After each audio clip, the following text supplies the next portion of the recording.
ہم یہاں حلال جانور قربان کرتے ہیں سنت ابراہیم ادا کرنے کے لیے. آج اس طرف کشمیر میں مائیں اپنے بیٹے قربان کر رہی ہیں,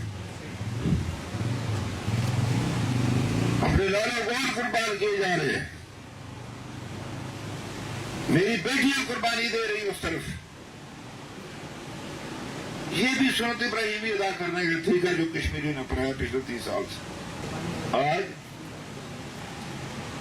89 کے بعد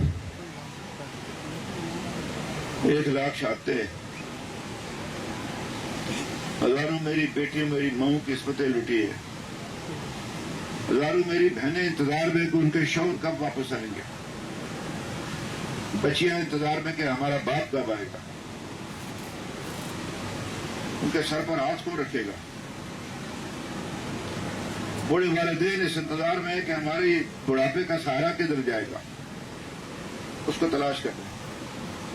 11,000 نوجوان بچے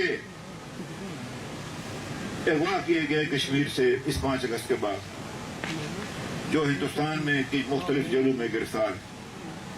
اور وہ جو بدبخت وہ جو بپت راون ہے جو اب ان کا جنگی و اسٹاف ہے, وہ کہتا ہے کہ ان کے ذہنی تربیت کرنی ہے, دوبارہ ان کو ٹھیک کرنا, خدا جانے ان کے ساتھ کیا کیا مظالم ڈھائے جا رہے ہیں.